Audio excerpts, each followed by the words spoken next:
안녕하세요. 토토TV의 이현민 대표입니다.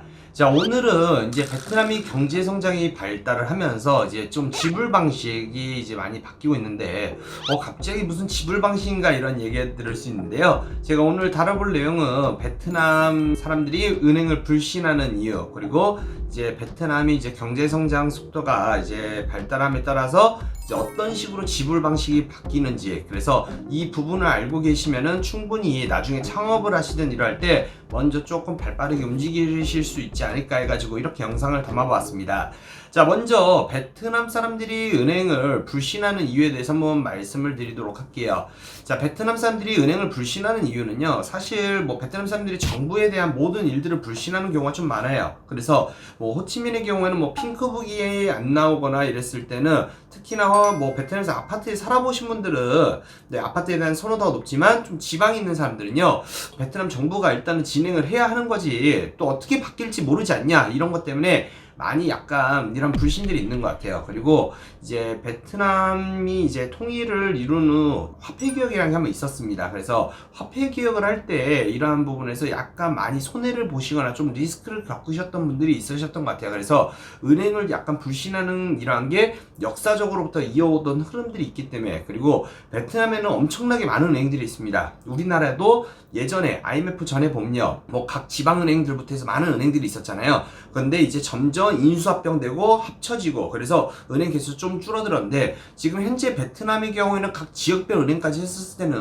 최소 30개가 넘는 은행들이 있기 때문에 이러한 부분 때문에 약간 불신하는 게 아닐까 싶습니다. 그리고 심심치 않게 은행이 이제 막 부도가 났다는 이러한 부분들도 있기 때문에 그런 것 같은데, 사실 이제 경제 성장 속도가 이제 발달됨에 따라서 베트남에서도 이제 지급 여력이죠. 자기 자본 비율하고 지급 여력 등을 다 준비를 하고 이런 부분들을 이제 체크를 하면서 조금 더 탄탄하고 안전한 은행을 이제 유지하려고 하는 부분들이 있는데, 사실 이제 오늘 이 영상을 보시는 시청자분들께는 말씀드리고 싶은 게, 자, 우리가 뭐 이제 베트남의 은행 계좌 개설할 때는 어디가 좋아요라고 많이들 물어보실 텐데, 먼저 첫 번째로는 신한은행, 베트남 신한은행이나 우리은행으로서 이제 일단 한국어 서비스가 지원이 되기 때문에 이러한 은행을 쓰시는 게 좋을 것 같고요. 다만 이제 한국하고 이제 법인은 다른 거겠죠. 베트남에 있는 법인 신한은행이기 때문에 이 부분 좀 다르다는 점을 알아두시고, 그리고 두 번째는 무엇이다? 뭐 테컴뱅크라든지 뭐 비컴뱅크라든지 좀 큰 은행사들 있잖아요. 그래서 뭐 작은 은행보다는 좀 큰 은행,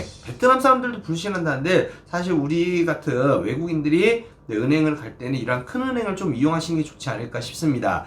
자, 그래서 지금 약간 말이 다르게 샜는데, 베트남 사람들은 그래서 어떤 식으로 무엇을 선호한다? 바로 현금을 선호합니다. 자, 현금을 선호하는데, 그렇다면 무엇이 좀 잘 팔릴까요? 바로 금고나 또는 보관하기 쉬운 이제 금이나 달러, 이런 것들을 많이 이제 좋아하는데요. 자, 그렇다면 이러한 지불 방식이 어떻게 바뀌는지에 대해서 한번 말씀을 드려보도록 할게요.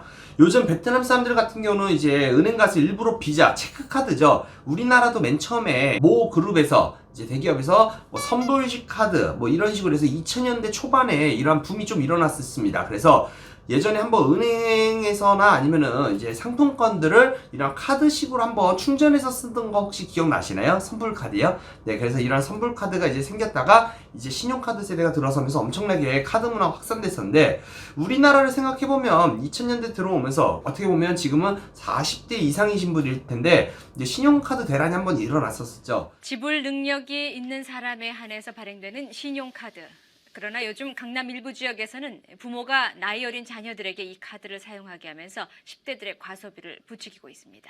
젊은 세대들이 돈이 없이 카드만 긁다 보니까 이제 편리해 보기도 하고, 그리고 이제 현금을 들고 다니는 게 좀 부담스러운 부분들이 있잖아요. 그래서 제가 이 부분을 얘기를 하는 게, 베트남도 요즘 카드를 쓰는 이런 문화가, 그리고 체크카드나 이런 것들을 이제 발급받으려는 젊은 층들이 많이 늘어나고 있습니다. 그래서 지불 방식이 이런 식으로 이제 카드 시스템을 좀 넘어오는 방법이 있는데, 이 과도기가 좀 지나가면 바로 또 다른 지불 방식이 나타날 거 아니에요. 그래서 저는 사실 신용카드 발급률이나 아니면 사용량은 그렇게 많지는 않을 거라고 봐요. 베트남 우리나라랑 좀 다르게 아직까지 약간 부정부패라든지, 그리고 월급을 실질적으로 40만원 50만원 받으신 분들이 씀씀이는 거의 우리나라 국민 교민들처럼 씀씀이를 보시는 분들이 많아요. 그런 분들은 과연 무엇일까?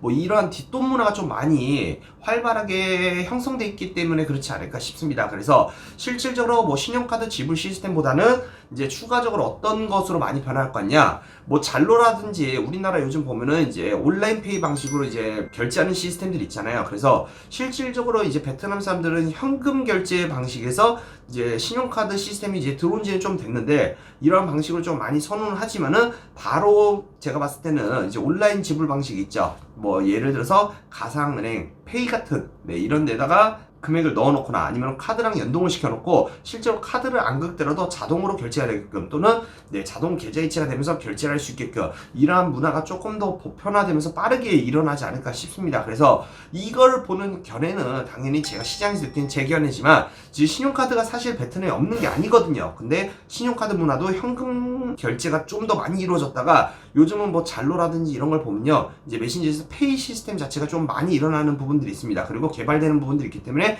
바로 이 신용카드 세대를 넘어서 이 세대로 지불 방식이 좀 바뀌지 않을까라는 이런 부분을 좀 안내를 드리고 싶었습니다. 그리고 이 현금 결제 방식이 왜 지금까지도 주를 이루고 있냐, 신용카드가 있는데도. 자, 보면요, 사실 아직까지도 베트남에 은행 계좌 없으신 분들도 있어요. 그리고 이제 홈쇼핑 방송을 보잖아요. 그러면은요, 우리나라는 뭐 전화주문이라든지 또는 자동이체 계좌이체라든지 또는 신용카드 할부, 그래서 뭐 무이자 할부, 뭐 마감 임박 막 이런 식으로 뜨잖아요. 그런데 이제 베트남의 경우에는 실질적으로 물건이 오고 나서 그 다음 현금을 지불하는 방식이 약 90%입니다. 그렇기 때문에 이러한 방식 자체 좀 바뀔 수 있는 부분들이 있어서 한번 창업을 준비하시거나 또는 이제 사업을 준비하시는 분들은 이제 특히나 온라인 플랫폼으로 사업을 하시는 분들은 약간 이러한 온라인 지불 방식을 이제 취급하는 이러한 빨리 업체들을 한번 알아보시거나 또는 아니면 이러한 부분들을 준비하시는 분들은 신용카드 시스템보다는 조금 더 이런 식으로 빠르게 준비를 해보시면은 향후 내가 5년이든 10년이든 준비를 미리 한다라는 것 자체는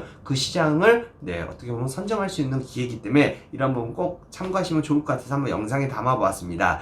자, 오늘 제가 이렇게 영상을 준비해봤는데 다음 시간에 제가 베트남 주식, 특히 이번 주에는 제가 영상을 베트남 주식을 못 다뤘었는데 이러한 뭐 은행이라든지 또는 결제 시스템이라든지 이런 부분들에서 관련된 기업들을 한번 베트남 주식으로서 다뤄보도록 할 테니까요, 다음 시간 영상 기대해 주시고 오늘 내용이 좋으셨다면요 좋아요하고 구독 꼭 눌러주시면 감사하겠습니다. 감사합니다.